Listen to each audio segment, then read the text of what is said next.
तो चलिए आज एक ऐसी कहानी की तह तक चलते हैं जो एक स्कूल के गलियारों में न जाने कितने सालों से कानाफूसी में दोहराई जाती है। ये कहानी है एक बंद कमरे की और उसके अंदर दफन एक बेहद डरावने राज की। ये वो लाइन है जो उस स्कूल का बच्चा बच्चा जानता है। एक तरह की चेतावनी, एक कहानी जो उस भारी भरकम लोहे के दरवाजे के पीछे की सच्चाई बताती है। पर उस रात एक स्टूडेंट इस सच्चाई से रूबरू होने वाला था। कहानी का वक्त है रात के 9:30 बजे। स्कूल का एनुअल फंक्शन अभी अभी खत्म हुआ है और पूरा का पूरा कैंपस एकदम खाली, एकदम सुनसान पड़ा है, सिवाय एक लड़के के। रोहन को प्रिंसिपल ने ये छोटा सा काम दिया था। ब्लॉक सी, स्कूल का वो हिस्सा जहां हमेशा थोड़ी ज्यादा खामोशी रहती थी और दीवारों से सीलन की एक अजीब सी महक आती थी। काम तो आसान था, या कम से कम रोहन को ऐसा ही लग रहा था। पता है, रोहन इन सब बातों पर कभी यकीन नहीं करता था। उसके लिए तो ये बस एक पुराना धूल से भरा हुआ स्टोर रूम था। लेकिन उसे क्या पता था कि आज उसकी ये सोच हमेशा हमेशा के लिए बदलने वाली थी। उसने चाबी घुमाई और दरवाजा खोला। उसने फटाफट सारा सामान अंदर टिकाया और जैसे ही वो वापस जाने के लिए पलटा, एक जोरदार धड़ाम की आवाज ने पूरे गलियारे की खामोशी को चीर दिया। और बस यहीं से सब कुछ बदल गया। जो बस एक छोटा सा मामूली सा काम था, वो अब एक जाल बन चुका था और रोहन उस जाल के ठीक बीच में फंस चुका था। वो घबराकर दरवाजे का हैंडल घुमाने लगा। लॉक था। उसने जोर से चिल्लाया, कोई है? लेकिन जवाब में सिर्फ और सिर्फ सन्नाटा था। वो अकेला था, पूरी तरह से अकेला। फिर उसने अपनी आखिरी उम्मीद निकाली, उसका फोन।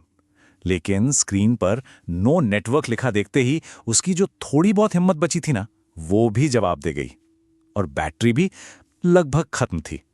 वो दुनिया से पूरी तरह कट चुका था। और ठीक उसी पल जब उसे लगा कि वो अकेला है, उसे ये एहसास हुआ कि वो कितना गलत था। कमरे के दूसरे कोने से एक आवाज आई, एक धीमी घिसटने की आवाज। रोहन ने कांपते हाथों से फोन की टॉर्च जलाई।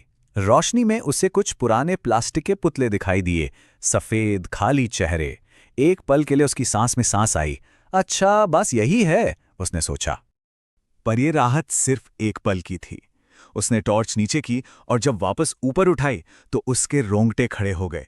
उन सारे पुतलों के चेहरे अब सीधे उसकी तरफ घूम चुके थे। उसका दिमाग ये मानने को तैयार ही नहीं था। क्या ये सिर्फ उसका वहम है? अंधेरे और डर की वजह से उसे ऐसा दिख रहा है? क्या वो कुछ ज्यादा ही सोच रहा है?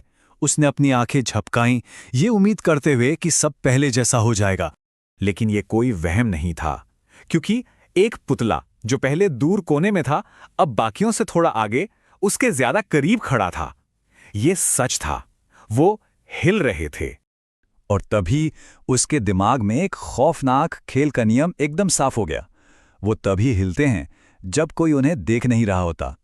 उसने फैसला किया, वो अपनी नजरें उन पर से एक सेकंड के लिए भी नहीं हटाएगा और धीरे धीरे पीछे हटेगा। एक कदम, 2 कदम, हाँ, ये काम कर रहा था। पुतले अपनी जगह पर पत्थर की तरह जमे हुए थे। लेकिन तभी उसका पैर किसी बक्से से टकराया। वो लड़खड़ाया और सिर्फ 1 सेकंड के लिए उसकी नजर चूक गई। उस 1 सेकंड में जब उसकी आंखें कहीं और थीं, खेल के सारे नियम बदल गए। और वो 1 सेकंड, बस वही 1 सेकंड काफी था। जब उसने टॉर्च वापस उन पर डाली तो वो अब कोने में नहीं थे। वो ठीक उसके चारों ओर एक घेरा बनाकर खड़े थे, इतने करीब कि वो उनके प्लास्टिक के चेहरों पर बनी दरारें भी देख सकता था। और फिर अंधेरे में एक फुसफुसाहट गूंजी, एक ऐसी आवाज जो किसी इंसान की नहीं लग रही थी, एक खौफनाक राज जो अब खुल चुका था। एक पुतले का हाथ धीरे धीरे उठा और उसकी बर्फ जैसी ठंडी उंगली ने रोहन के गाल को छुआ। ठीक उसी पल फोन की टॉर्च झपकी और बंद हो गई। चारों तरफ सिर्फ घना अंधेरा छा गया। उस रात के बाद कमरा नंबर 27 की कहानी में एक नया और पहले से कहीं ज्यादा खौफनाक अध्याय जुड़ गया। अगली सुबह जब स्कूल का चौकीदार वहां पहुंचा तो उसने देखा कि स्टोर रूम का दरवाजा थोड़ा सा खुला हुआ था। अजीब बात थी। और रोहन का कहीं कोई अता पता नहीं था। चौकीदार ने अंदर नजर डाली। सब कुछ वैसा का वैसा ही था। पुरानी मेजें, टूटी कुर्सियां, स्टेज का सामान। बस एक चीज अलग थी। कोने में एक नया पुतला खड़ा था। वो पुतला बाकी सबसे अलग था, बिल्कुल नया। लेकिन सबसे अजीब बात थी उसका चेहरा, जिस पर खौफ का एक ऐसा भाव था जैसे वो हमेशा के लिए जम गया हो। और फिर चौकीदार की नजर उसकी कलाई पर पड़ी, जहां रोहन की घड़ी बंधी थी।